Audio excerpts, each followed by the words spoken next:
So who is at the centre of your marriage, the pill or Jesus Christ? Patrick, that is a title and a half. When a couple resorts to contraception, they step onto, I would suggest, a ground that angels fear to tread, that they take upon themselves. In fact, John Paul II teaches this, that they take upon themselves to be the deciders, the arbiters of when life should be. Hello and welcome to HLI Ireland's Let's Talk series. My name is Lisa O'Hare and I'm joined again by Patrick McChrystal, our Executive Director. Patrick, you're welcome to the show. It's great to be here, Lisa. So Patrick is a former pharmacist, which makes him a bit of an expert on the topic that we're going to talk about today and over the next few weeks, and that is contraception. Nothing like starting with a big topic. So it's such a huge issue that we want to take our time and go through so many of the questions that we have and that we know that you have. Some of those questions that we'll talk about are, what does the church teach about contraception? Why does she teach it? And why is it considered a grave sin? We want to look at, who does the church think she is when she gives us this teaching? Why is contraception considered the root of the abortion crisis? How many babies should a couple have? And why is contraception considered a potent destroyer of marital harmony? We want to look at the very serious reasons that women and families may have about postponing a pregnancy and the negative effects of the contraceptive pill. So these are some of the topics that we want to get through. Patrick, one of the main reasons why I really wanted to talk to you on today's show is that you have written 2 books on this topic, one of which we're going to discuss today. Who is at the center of your marriage, the pill or Jesus Christ? Contraception's disintegrating effect on marital harmony. So who is at the center of your marriage, the pill or Jesus Christ? Patrick, that is a title and a half. Can you explain your thinking behind that title? Sure. Well, I suppose I'm from Tyrone and we speak pretty straight in Tyrone. Lisa, you know all about that. And yes, the essence of the book, there's a couple of reasons why we chose that title. My wife and Trez and I gave it some discussion, and some of our colleagues. Contraception's disintegrating effect on marital harmony. Well, that's really what the book is about, because everybody wants a harmonious marriage. I mean, everybody does. When every young couple walk up the aisle and they say I do, and they head off into their happy ever after life, they're desiring and aspiring to having a harmonious marriage, and that's what everybody is interested in. So that's really, but the main title of the book, who's at the center of your marriage, the pill or Jesus Christ? You know, as Catholics, we're called that to have Christ at the center of our marriage, or indeed the center of our entire Catholic lives. And when he's at the center of our lives, and when we're living his laws and his gospel, life flows. We increase our chances of harmony, of peace, and yes, peace on earth here. And when we turn away from his laws, we bring upon ourselves, unfortunately, a lot of unhappiness. And the real essence of the question is, who do we want to be in control of our lives? Who do we want to be in control of our marriage? Do we want us to be in control of our marriage, and our fertility and the number of children we have, or do we want to hand that over to Christ and let him be at the center of our marriage? Because we can't have both. It's either us or God, us or Christ at the center of our marriage. And so the title of the book, when we launched it in 2010, I had about 20 or 30 radio shows all over Ireland, and that title was spoken out publicly across the airways 20 or 30 times. Who is the center of your marriage, the pill or Jesus Christ? Contraception's disintegrating effect on marital harmony. And right up from the very outset, we were out front with what we wanted to say. Well, because this is such an intimate area, you know, of people's lives, it's really like a taboo, and it's deeply, deeply personal. I know the abruptness or the directness is a better word of that title may offend some people, and the idea that you are judging their lives, their marriage, you know, the intimate relations between their husband and their wife, could be considered offensive. So I think from the outset, you know, you and I both want to make it clear that this is not my opinion or your opinion or my judgment on my marriage, yours, or anyone else's. This is coming directly from what the church teaches. Can you, briefly, or as you can, because I know again there are many books, many documents on this. What does the church teach about marriage itself and about contraception within marriage? Well, there's a couple of things there, Lisa. Just your point about people being offended with what the church teaches. I actually think we all deserve to hear what the church teaches and then make up our own mind. And it seems that there's a dearth, a lack of the clarity of the church's teaching on this whole area. And that's what we're trying to do on this show and on the subsequent shows, that when people hear what the church is teaching, then they're empowered to, at least with the knowledge, to make up their mind one way or the other. But what does the church teach? Well, one of the central teachings that the church has in this whole area is from Humani Vitae, the Pope Paul VI encyclical. It was published in 1968. And in paragraph 12, there's a line there that really the whole thing pivots around. And it says there that each and every marital act must be open to the transmission of life. That's that act of marital harmony, of unity, that intimate act that's the exclusive preserve of husband and wife and nobody else. In God's eyes, no one else has the right to exercise that act. Only husband and wife in lifelong marriage, and that every act must be open to the transmission of life. And that's a very radical comment, because it seems to infer that married couples should have lots of babies and should be trying to conceive with every marital act. That's not what the church is saying, but she is saying that every act that a couple does have must be open to the transmission of life, namely not using contraception. That's what it boils down to. And why would that be? You know, what is the purpose, or why would she teach that? Because it is radical, Patrick. It is, you know, yes. It's really contradictory or contrary to the spirit of the world that we find ourselves in, particularly with yes. regard to women and control over their bodies and control over their fertility. Yes, it's radically opposed to the church, to the way of the world.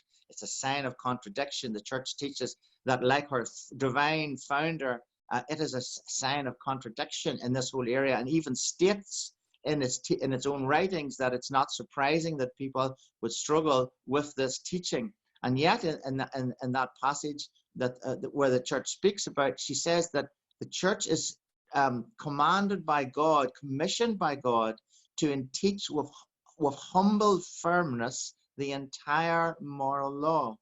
And we, the people of God, deserve to hear and know the entire moral law.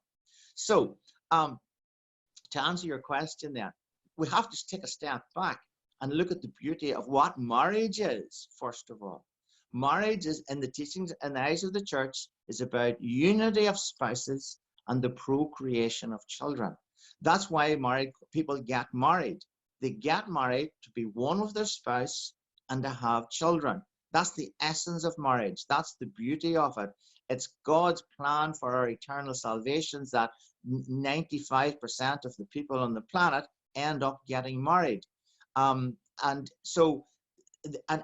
that, the marital act, John Paul II teaches, and the church teaches, that it's an act of total self-giving. And it's, I give myself completely and totally to you. You give yourself completely and totally to me. And together we are reflecting the love of God and the Blessed Trinity, the church teaches. And when Jesus gave us his whole life on the cross, and when he died on the cross, and the soldier put the spear through Christ's side, the water and the blood that flowed was the new life of the church. That was the birth of the church. He had given himself in total self-giving. So when a husband and wife give themselves in total self-giving, it brings forth new life. That's the essence of God. It's the essence of creation, self-giving, brings life. It brings love. It's serving the other brings life and love. And that's the essence of the Catholic lifestyle. It's the call of God that we are people of life and love and self-giving and service. And when we do that, it brings forth new life. And so marriage is about union and procreation.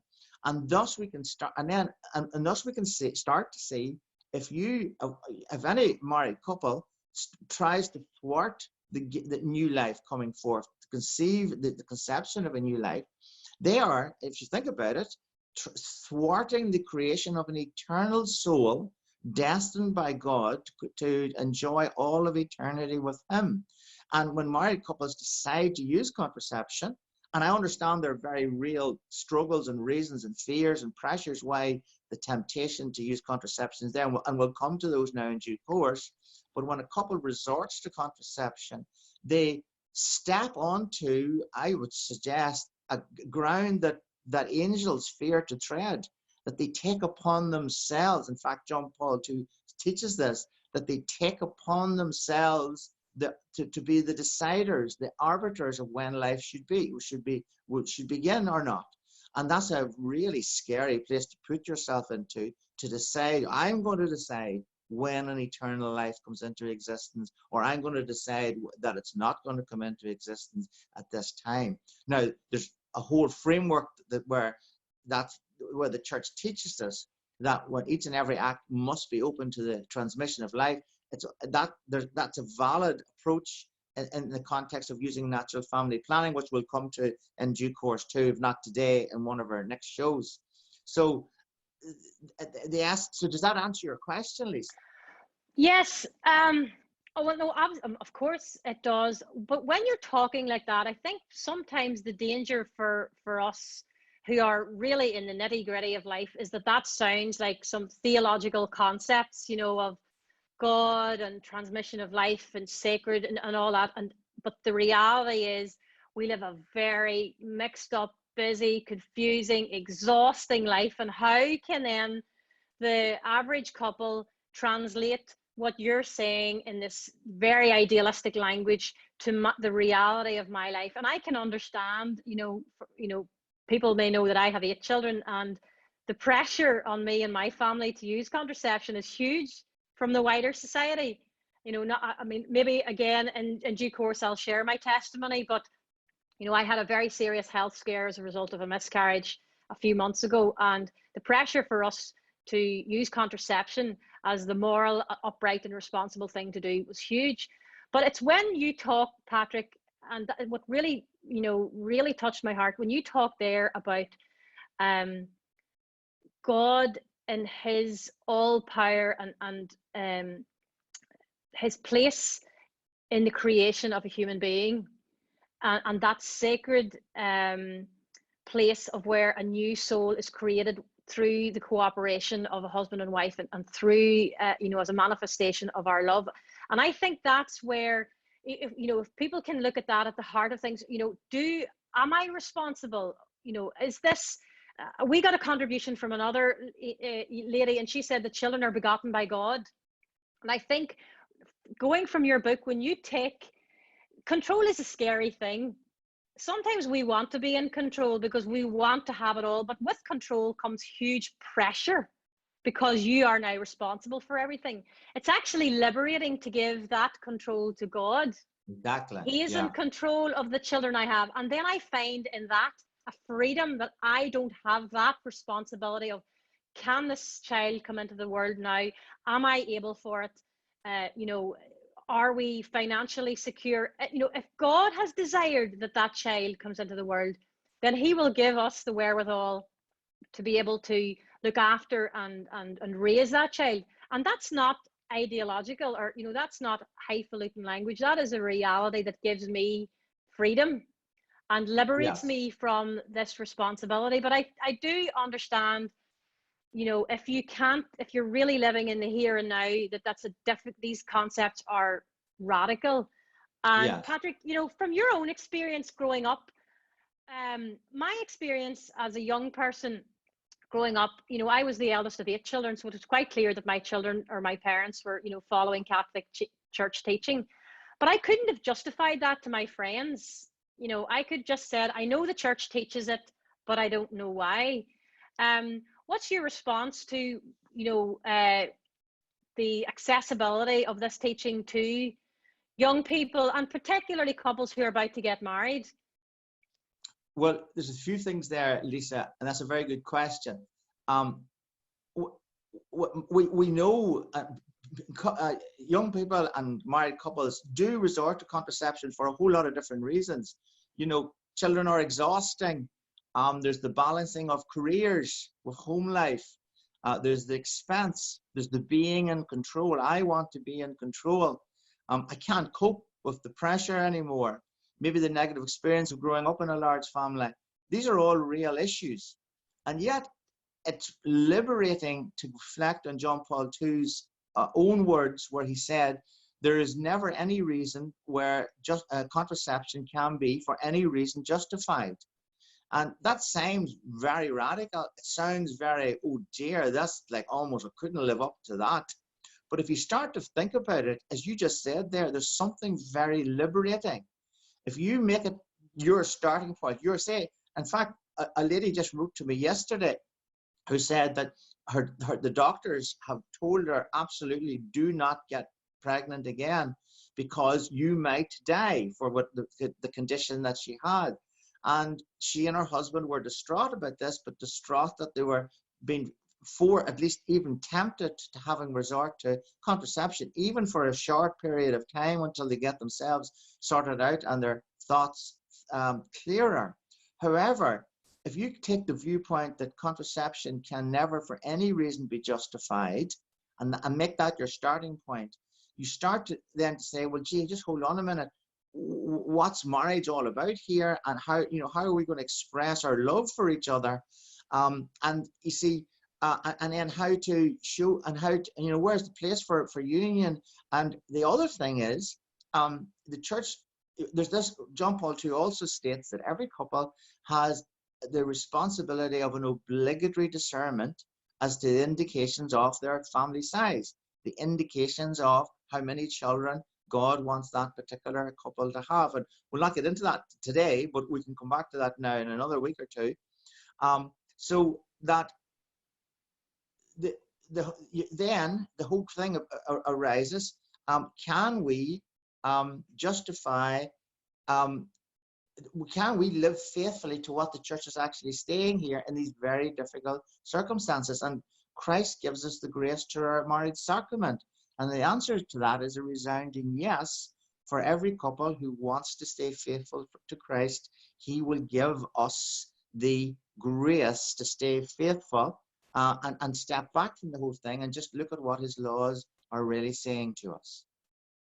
So, I mean, we said from the outset, this is a huge topic, and we want to keep these videos short to make them accessible to people. So we can't possibly go into it. So, we've expressed very briefly what the church teaches, but we haven't even remotely began to explain why she teaches what she teaches. And that's what we want to look towards. And for people to, this whole series is about, let's talk about this. Even if this brings up feelings of anger, frustration, confusion, that's all good, because it's inviting us to look at something. And when you question, you're beginning a journey, to seek the truth. And from my personal experience of seeking the truth, what you find is that everything that the church teaches is completely coherent throughout her, the whole gospel message, in the sense of what, like you say, what marriage is, where life comes from, who is the author of life, and then into why and how this brings us true happiness. And please God, by searching for the truth, we will be able to explain, the negative effects on a woman's health of contraception, the negative effects on marriage, the positive effects of communication between spouses, the positive effects of a transformation of your faith relationship, your relationship with God. These are all of the, as I said, the positive things that we want to look towards. Patrick, just to conclude this small segment, have you anything just to finish up on? Today we covered what the church teaches, and we began to look at why. Have you any other comments for our listeners to encourage them to come back and journey with us as we delve deeper into the topic? Yeah, as we set out on this journey, Lisa, it's really important to remind ourselves that we all fall short. We all make mistakes. We all sin. We all make wrong decisions, every single one of us. And this is the beautiful message of the Catholic Church and the gospel and the good news, that Christ's mercy and love and forgiveness is there for every one of us. And, you hear this phrase, one man's meat's another man's poison. No matter who you are, we all have our weak areas, and we're all going to fall in our weak areas that somebody else won't fall in. And yet Christ is there waiting for us to pick us up and to say, a bit like the woman who was caught in adultery. He says, neither do I condemn you, go and sin no more. And that's the message that he gives to every one of us. He says to us, neither do I condemn you, go and sin no more. And I think the beauty of the Catholic Church message and the model of that for life is we're trying to live a life where we're not sinning, where we're not opposing the Creator's laws and gospel. And when we do that, we're on our road to eternal salvation. And all of us struggle with these false notions of who Christ is, that he's endlessly compassionate, which he is, but there's also that element of balanced by his truth and his justice. And then there's a false notion of what the church is in today, and who's the church to tell us how we should live out our lives in the bedroom, or who does the church think it is, laying out all these things that we can't even possibly live up to. And so those are all good questions, and we're going to look at them over the next few weeks. But really, in essence, is we want Christ to be in control of our lives. And we really want to say Christ calls us higher. He calls us all higher to the life that we see all around us here every day. Thank you, Patrick. I just wanted to finish with a couple of the quotes from your book. The first one, I think, is from Humanae Vitae. Man cannot attain that true happiness for which he yearns. Man cannot attain that true happiness for which he yearns unless he keeps the laws which the Most High God has engraved in his very nature. And happy the man who fears the Lord, who takes delight in all his commands. And that's from Psalm 111, I think. So again, it's this idea of our true happiness. And Christ performed his first miracle at the wedding at Cana, which just shows how important marriage is to our God, our Father, and how what the church teaches is for us and for our true happiness here on earth, and indeed our eternal happiness. So Patrick, thank you for that. I want to invite our viewers and our listeners to please send us your comments, negative or positive. Please send them, and let this be a true conversation. We have so many more. We were blessed with comments from you already, and we do want to get into those topics. But each week we'll try to focus on one element of this whole conversation around contraception. Thank you for watching. Please remember that we at Human Life International are working and praying for an Ireland where God is first, life is sacred, and the family is cherished. Please like, share, and subscribe to our YouTube channel, and we'll talk to you again soon. God bless. God bless.